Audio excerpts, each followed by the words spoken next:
Just filling that out a little bit. We got 2 sets of squat jumps. A little bit of forward momentum going into it. Let's put 100 pounds on.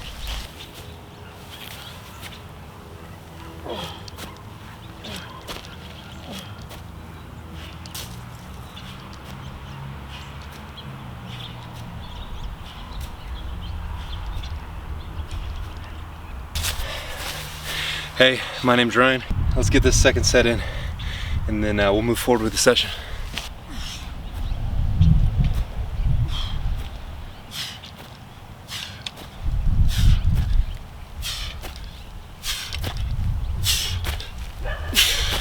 Woo! All right, we've got 3 waves of sprints, 10 yards, 20 yards, 30 yards. I don't know exactly how far or how long my backyard is, but I'm just gonna like cut my yard into thirds and do 2 sets of sprints to each third.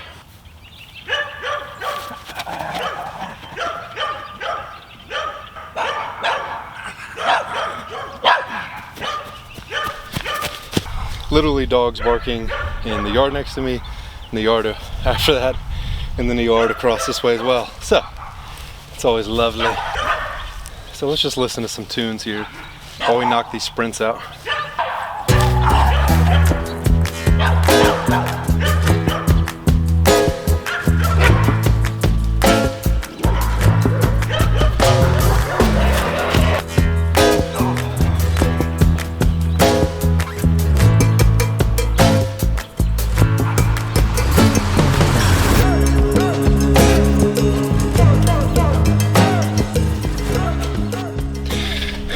I know what you're thinking.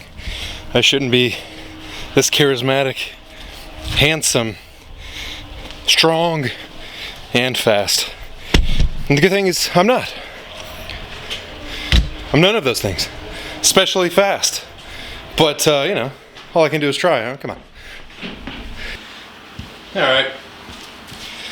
Let's talk about something today. Something I talk about somewhat frequently on my social media platforms is this idea of novelty and how it applies to training. And we can start with like probably the general way that novelty is communicated in strength and conditioning is that it is somewhat of a bad thing, in that if your program changes too frequently and you aren't doing the same exercises week in, week out for some specified amount of time, then you are potentially leaving gains on the table and not training as well as you otherwise could be. And I think that that is just a big old load of malarkey.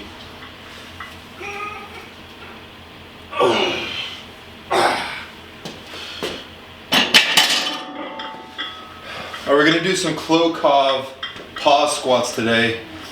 Literally got this exercise from watching Dmitry Klokov absolutely body some pause squats.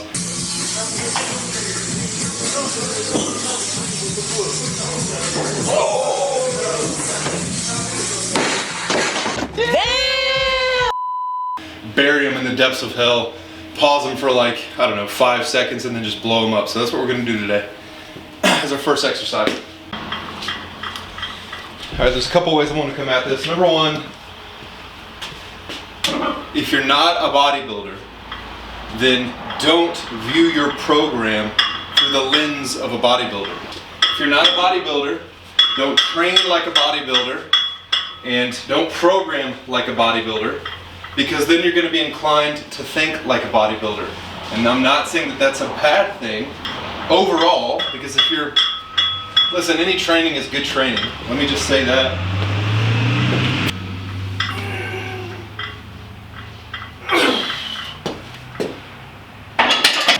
But bodybuilders, especially now, where bodybuilding and like even powerlifting to some degree exists in this realm where everything is so quantifiable, whether that be through the amount of muscle that you gain or the amount of reps that you're doing from week to week.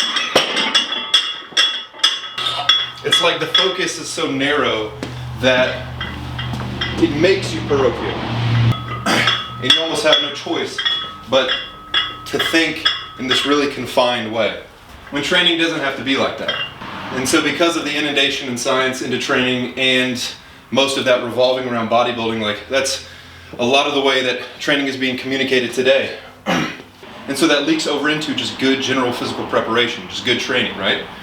Those bodybuilding methodologies, for instance, like the way that they might progress and exercise from weeks. Like, I don't know many bodybuilders that are switching out their exercises within a block. Like, you do dumbbell bench as your first exercise on Monday, you're gonna do it the next week on Monday, and the next week after that, and the week after that, and maybe you're gonna try to progress intensity, maybe you keep the weight same, and you progress intensity by trying to do one more rep. And then, you know, the week after that, you do whatever, you know what I'm saying? And so then you're forced to believe that progress has to be made in a certain way, otherwise progress isn't being made at all.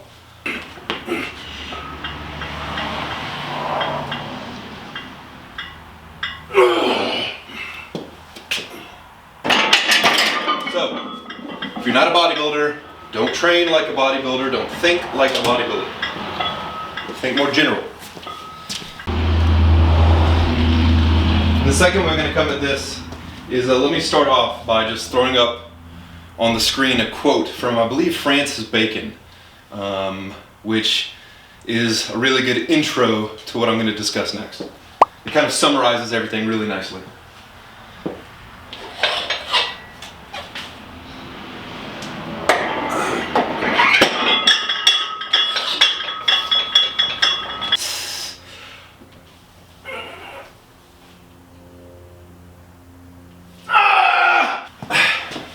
I'm going to go out on a limb and say it. I think the reason why we think programming matters so much is because we as sentient beings who like to stroke our sentience,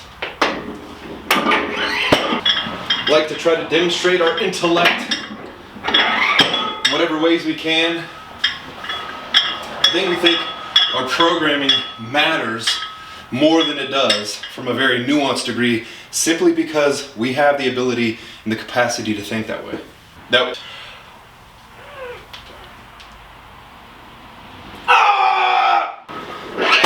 Goal of this rep is to absolutely blow it up. I want really good speed. You know, just increase RPE from week to week. I don't know. I'll probably end up sending it on the second week, but at least the first week I just want good speed. Now, I'm not saying there's no such thing as good programs and bad programs, because there is, of course. But the good programs are much more similar from a zoomed out perspective in terms of the big rocks that they're taking care of, the pillars of strength and conditioning, right? Those things are similar from good program to good program, whereas, sure, good programs can differ widely and to a great variety within the smaller rocks and the nuance that make up a good program. But that's the cool part, right? There's a lot of different styles, a lot of different flavors out there, a ton of different ways to skin a cat. But I would not put this idea of rigidity that is communicated in strength and conditioning as, I wouldn't place it as a pillar, one that you have to adhere to in order to see progress.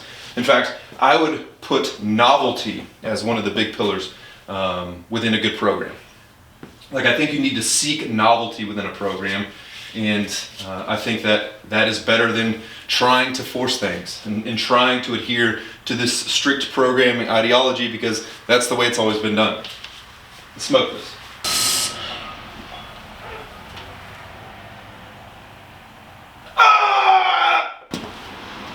Let's go 25 on either side. This will be a good weight for the day, I think. Kilos and pound plates together. What a freaking chaotic scene this is. There's a ton of different ways you can introduce novelty in your programs. So just a few examples. You can rotate your exercises every week. So say Monday, I'm doing a squat, right? I can do a front squat, then I can do a high bar. Maybe the next week I could do a pause high bar, or I could do a tempo front squat, or I could do this, a Dmitry Klokov squat, whatever, right? You can rotate your exercises. That's a bigger way you could potentially introduce novelty in your program. A smaller way is through warm-ups. Maybe you're doing a different jump each session, right? Maybe you start with some pogos, and the next one you just do some jumps. And the next one you do some full jumps, right? Or you do some barbell squat jumps. There's a million different jumps you can do. That's a much smaller way to introduce some novelty. Novelty is good. That's the general message I'm trying to communicate here. Don't be afraid to use novelty. I'm going to tell you why after the set.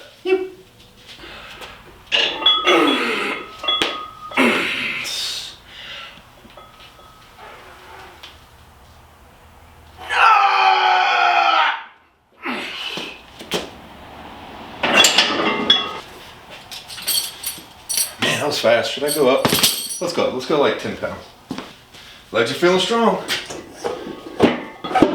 Novelty in training is good on two accounts, from a physiological perspective and from a psychological one. Starting with the physiological one, we have some pretty unique and incredible physiology that is incredibly adaptable and extremely fine-tuned. So, quick rabbit hole here, for example, we have intrafusal and extrafusal muscle fibers. Extrafusal muscle fibers being the ones that you would just think of generally as a muscle fiber, and then the intrafusal ones, I think it's something like Golgi or Golgi, I don't know how you pronounce it. Tendon organs detect the amount of tension within a muscle, and they're sort of like a protective mechanism. And if there's an inordinate amount of tension compared to what the body can handle at the time, maybe it will tell the central nervous system to not produce as much force. Something along those lines. Muscle spindles, I believe, detect the rate and the length of stretch within a muscle. I think velocity. And they send that information to the central nervous system. Just ballparking here, just going off the top of my head. What's even cooler than that, and just going off of this point of how advanced our physiology is, within those muscle spindles, there is a sub-mechanism called flower spray nerve endings that I think are specific to detecting the length of a muscle. So if, the muscle spindle is this unit that detects length and rate of change, it does so because of a subunit within that smaller unit. And who knows how far down the rabbit hole you can go.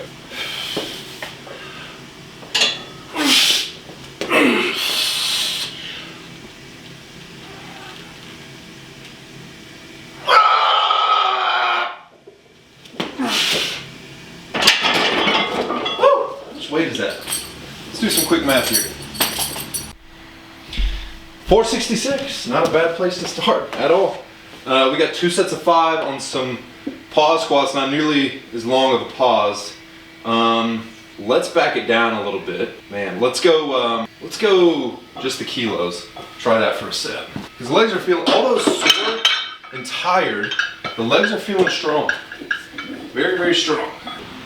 Wherever you look within the body, it seems like there is an infinitely extending rabbit hole into any physiological mechanism.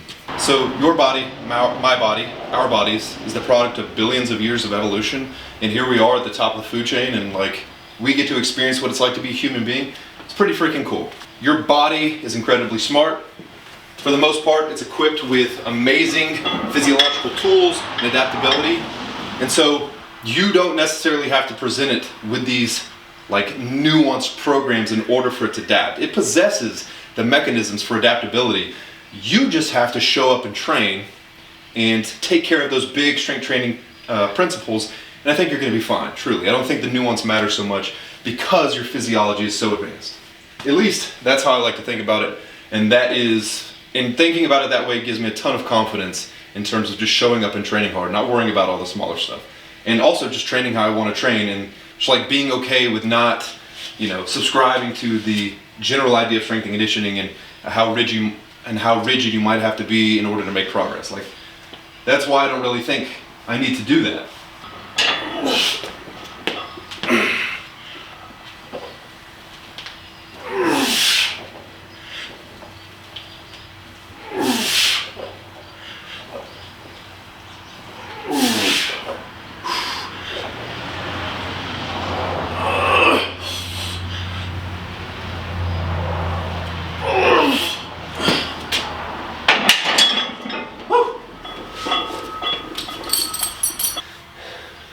Please forgive me also, this isn't as coherent as you would like it to be.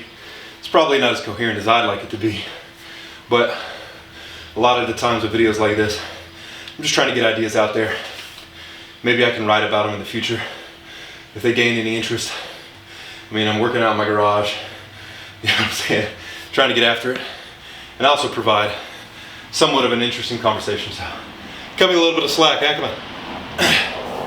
The real reason, though, why I enjoy Novelty so much in my training is the psychological advantage of just furnishing your program with some zeal, right? Like, if you actually enjoy that rigidity in doing the same thing over and over again, and you find pleasure and joy in like getting an extra rep from week to week and doing the same exercise, that is the same thing as someone who enjoys rotating their exercises from week to week, and the joy that they get out of that. You do not have to torture yourself psychologically and hate your program simply for programming's sake. If novelty gets you into the gym and makes you train a little bit harder because something is new in some way, well then that is worth it. That's worth it. Regardless of what anyone says about how, oh, you need to be doing this sort of progression and blah, blah, blah. Like, no.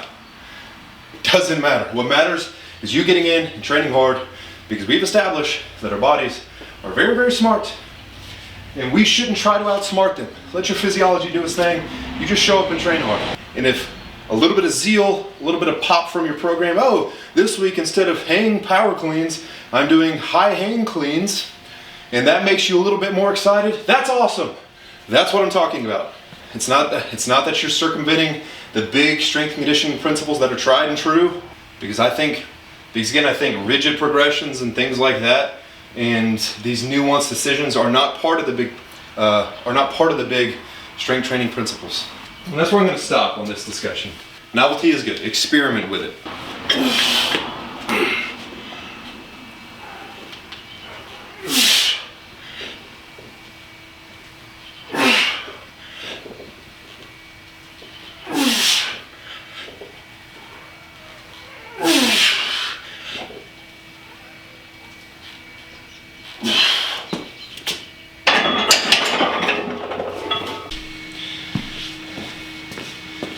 I know it said I was done. I'm not. I lied. I'm going to keep ranting.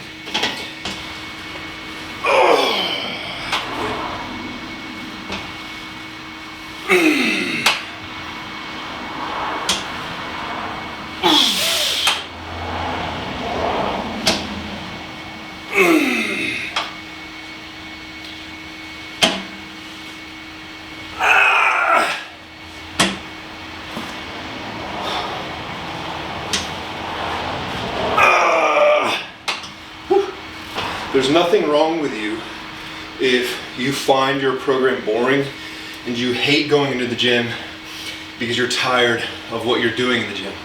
There's nothing wrong with you. It's the fact and the reality that your program probably is boring. And there literally is some like innateness to enjoying novelty and wanting things to be somewhat new. There's a really good book called New, whose author's name escapes me. I'll put it up here somewhere. Really cool read. But like in that book, they talk about a gene, I believe, and how like there's alleles to this gene, and depending upon what variant you have, you're more inclined to seek novelty. And the perception through which most of us should be viewing our training, which is performance-based, and that are you showing up to the gym and are you performing well? And if you continue to perform better over time, that's the metric that you should be going off of in terms of progressing your training and if you're having fun.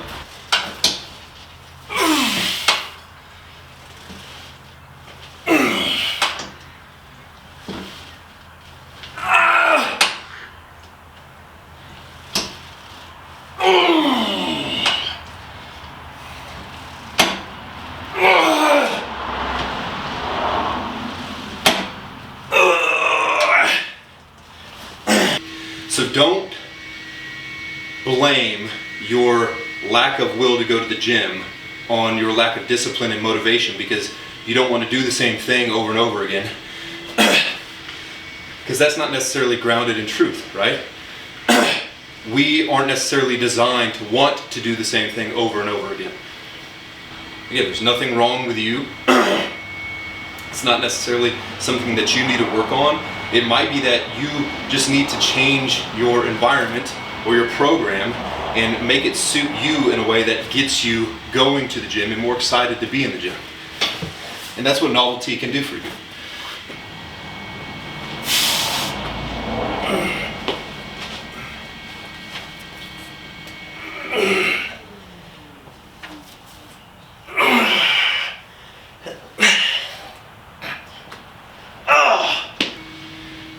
It's probably not that you're not motivated enough or disciplined enough. It's probably that your program is boring and you just don't enjoy doing the same thing over and over again, week in and week out. Seek out a little bit of novelty, find how much works for you, and make training fun again.